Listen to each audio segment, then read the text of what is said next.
Arrête tout. Si tu écoutes encore la voix qui dit de jouer petit, cette vidéo va te déranger.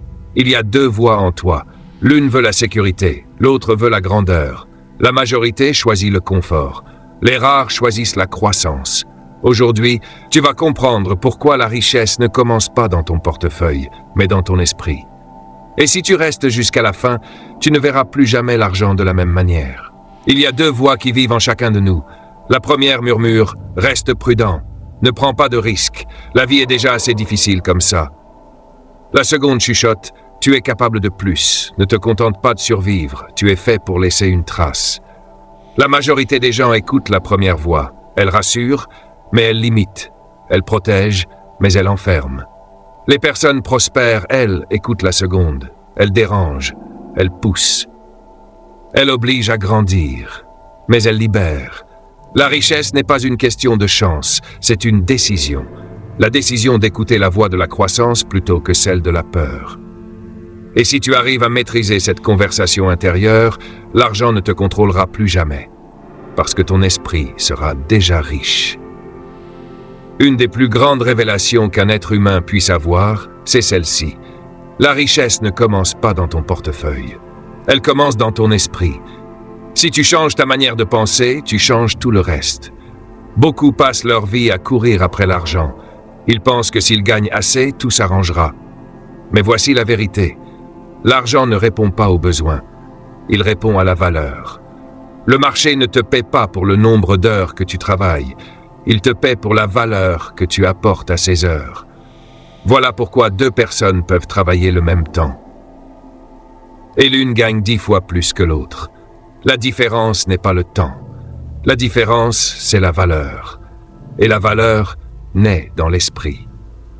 Quand j'étais plus jeune, je disais souvent « Si seulement on me payait plus, je travaillerais plus dur ».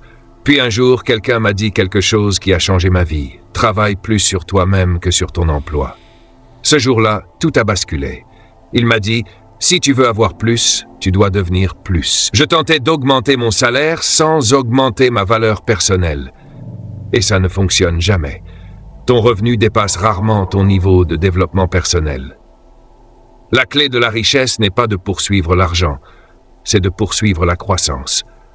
Parce que lorsque tu deviens plus compétent, plus discipliné, plus stratégique, le monde finit toujours par te payer davantage. Alors comment devient-on cette personne? On commence par investir en soi, chaque jour. Consacre 30 minutes chaque matin à nourrir ton esprit avant que le monde ne t'inonde de distractions. Lis des livres qui élargissent ta vision, écoute des idées qui bousculent tes habitudes. Réfléchis à ce que tu peux améliorer. Si tu fais cela régulièrement, quelque chose de puissant se produit. Ta perception change, ta capacité augmente. Et lorsque ta capacité grandit, tes résultats suivent. Le marché récompense toujours celui qui apporte plus. Plus de compétences, plus de compréhension, plus de solutions. Pose-toi une question simple. Comment puis-je apporter plus de valeur là où je suis aujourd'hui? Peut-être en améliorant ta communication. Peut-être en apprenant une nouvelle compétence. Peut-être simplement en adoptant une meilleure attitude. Fais cela, et tu verras des opportunités apparaître là où il n'y en avait aucune. L'opportunité est attirée par la valeur, comme le succès est attiré par la préparation. Ce n'est pas de la chance, c'est un alignement. Tu grandis, et le monde s'ajuste à la nouvelle version de toi. Rappelle-toi chaque jour ce principe. Pour avoir plus, tu dois devenir plus. Ne souhaite pas moins de problèmes. Développe plus de compétences. Ne souhaite pas des temps plus faciles. Deviens plus fort. Lorsque tu deviens la personne capable de gérer le succès, la richesse commence naturellement à venir vers toi.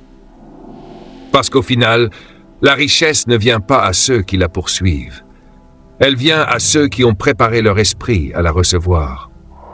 Une autre grande leçon que j'ai apprise. La plupart des gens travaillent toute leur vie pour l'argent. Une minorité apprend à faire travailler l'argent pour eux. La différence n'est pas l'intelligence, c'est la philosophie. Les personnes ordinaires voient l'argent comme un maître. Les personnes prospères le voient comme un serviteur. Les uns échangent leur temps contre de l'argent, les autres échangent des idées, des systèmes et de la discipline contre de l'argent. Et le jour où tu fais ce changement, tout change. Pendant des années, j'ai travaillé dur, très dur. Longues heures, peu de repos, peu de résultats. Puis quelqu'un m'a posé une question qui m'a glacé. Si tu arrêtais de travailler aujourd'hui, combien de temps pourrais-tu vivre avec ce que tu as construit?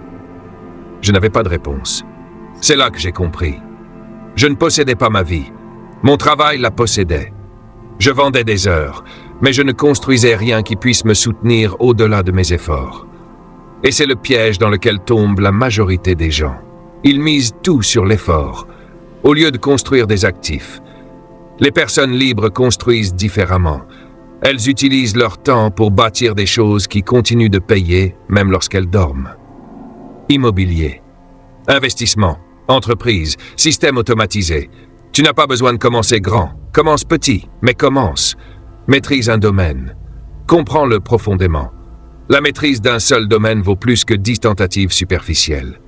Et surtout, automatise.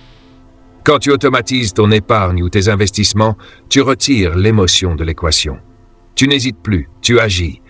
Et sur le long terme, ces actions régulières deviennent une indépendance financière. Souviens-toi, soit tu travailles pour l'argent, soit l'argent travaille pour toi. L'un t'épuise, l'autre te libère. La question n'est pas « peux-tu gagner de l'argent ?» La vraie question est « peux-tu le discipliner ?» Et tout commence par cette décision intérieure. Écouter la voix de la peur ou la voix de la croissance. Je vais te dire une vérité que beaucoup refusent d'entendre. Les émotions sont un très mauvais partenaire quand il s'agit d'argent. Les émotions sont magnifiques pour l'amour, l'art, la vie, les relations humaines. Mais dans les décisions financières, elles détruisent plus de destin qu'elles n'en construisent. Les personnes prospères l'ont compris naturellement. Elles ne laissent pas leurs émotions diriger leur argent. Elles laissent des principes le faire. Et c'est là que se crée une séparation énorme. Parce que la plupart des gens achètent quand ils se sentent bien, abandonnent quand ils se sentent découragés, dépensent quand ils devraient économiser. Et chaque décision prise sur un coup de tête les éloigne un peu plus de la liberté. Je me souviens d'une scène très simple. J'étais plus jeune. Je suis entré dans un magasin et j'ai vu un costume, beau, élégant, cher. Je n'en avais pas besoin, mais je le voulais. Et je me suis raconté une histoire. Je le mérite. Je travaille dur. J'ai fait des efforts. Voilà ce que font les émotions. Elles justifient ce que la discipline n'aurait jamais accepté.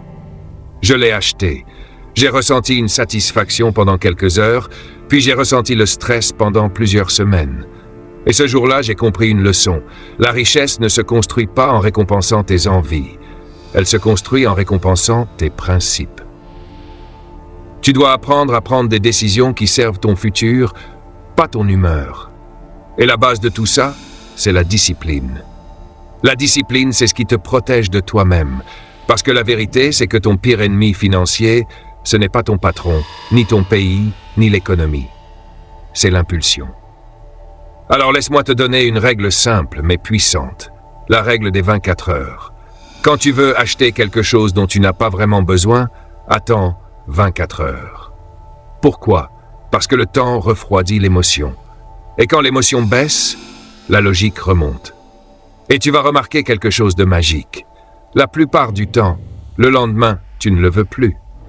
Et chaque fois que tu gagnes contre ton impulsion, tu renforces le muscle qui construit la richesse.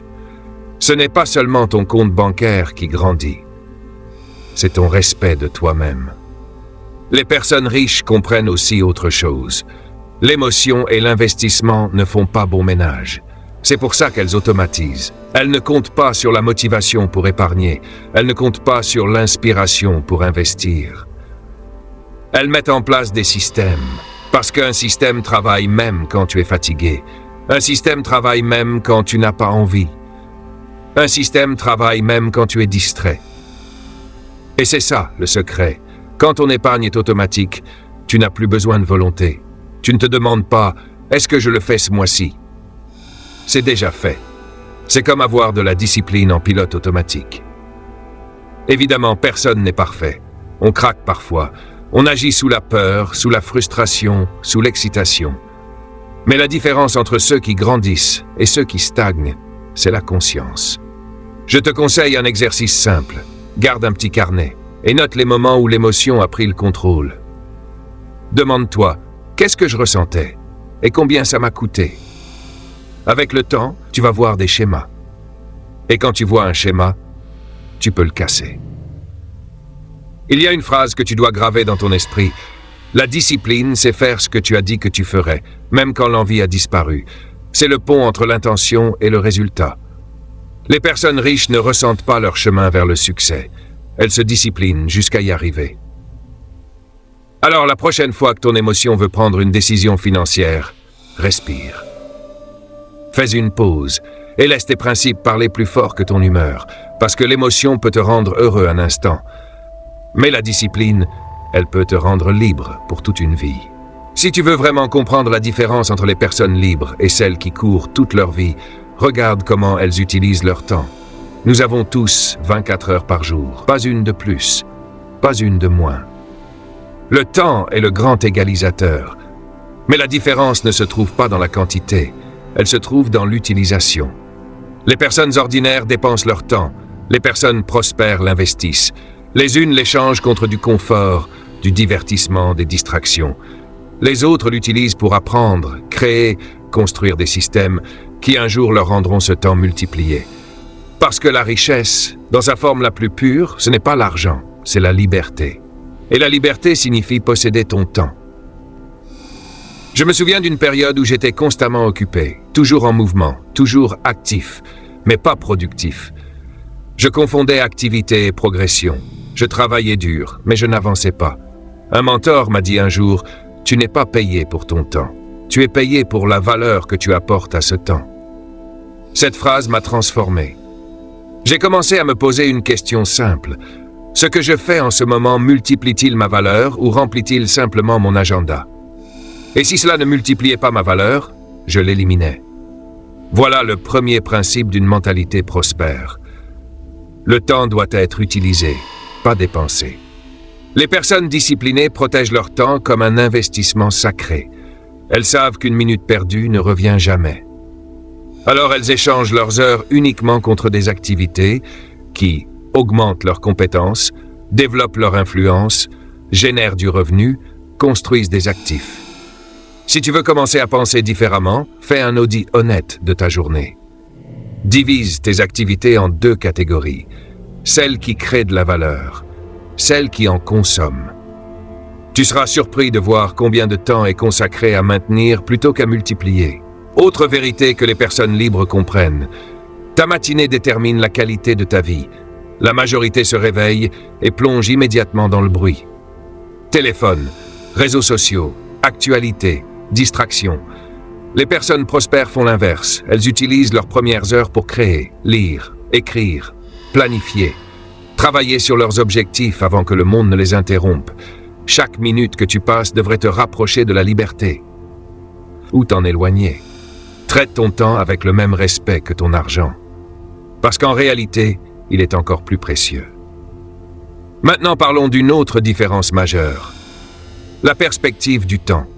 La plupart pensent en jours, en week-end, en prochaine paix. Les personnes prospères pensent en décennies. Elles ne demandent pas « qu'est-ce que ça m'apporte aujourd'hui ?» Elles demandent « où est-ce que ça me mène dans 10 ans ?» Voilà le secret. La richesse ne se construit pas dans l'instantané. Elle se construit dans la patience. Les uns cherchent la gratification immédiate. Les autres construisent une croissance durable. Pose-toi cette question à chaque décision. Est-ce que cela comptera encore dans 10 ans? Tu verras que cette simple question élimine la majorité des choix impulsifs. Parce que chaque heure, chaque euro, chaque décision est une graine. Ceux qui plantent en pensant à la prochaine récolte dépassent toujours ceux qui cherchent l'ombre immédiate.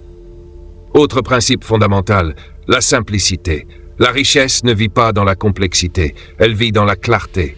Beaucoup compliquent leurs finances, leurs systèmes, leurs stratégies, mais la complexité crée la confusion. La confusion crée l'inaction, la simplicité crée la constance, et la constance crée la croissance. Automatise, simplifie, répète.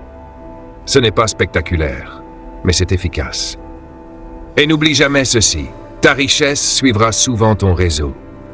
Entoure-toi de personnes qui pensent en solutions, pas en excuses, parce que ton environnement influence ta vision. et ta vision influence tes décisions. Les personnes prospères cherchent des mentors, des partenaires, des esprits ambitieux. Elles donnent avant de demander, elles contribuent avant d'exiger, et les opportunités apparaissent naturellement. Maintenant, je veux te laisser avec la vérité la plus importante. La richesse sans contribution est vide. Accumuler pour accumuler n'apporte pas la paix. La vraie prospérité, c'est l'impact. Ce n'est pas ce que tu possèdes, c'est ce que tu permets aux autres de devenir.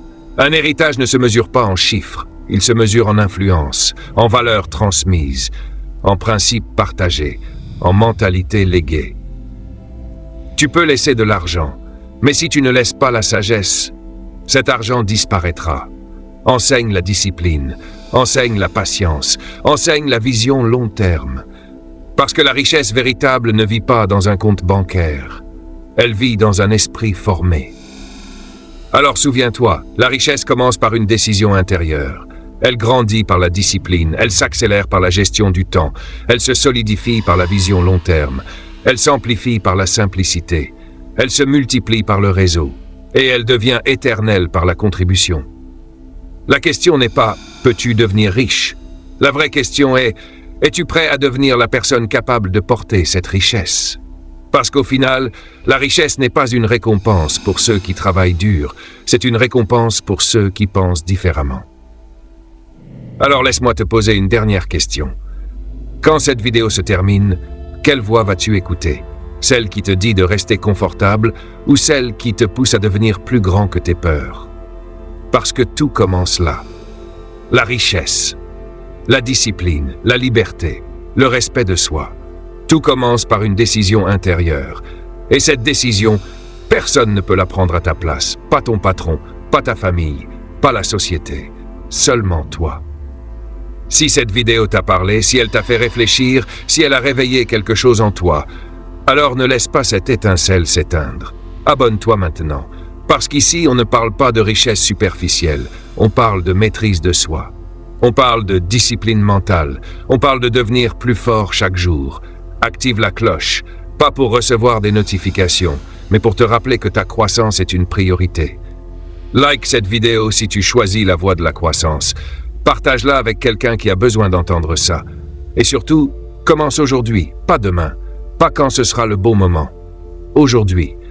Parce que le moment parfait n'existe pas, mais la décision parfaite, elle, existe. Et elle commence maintenant.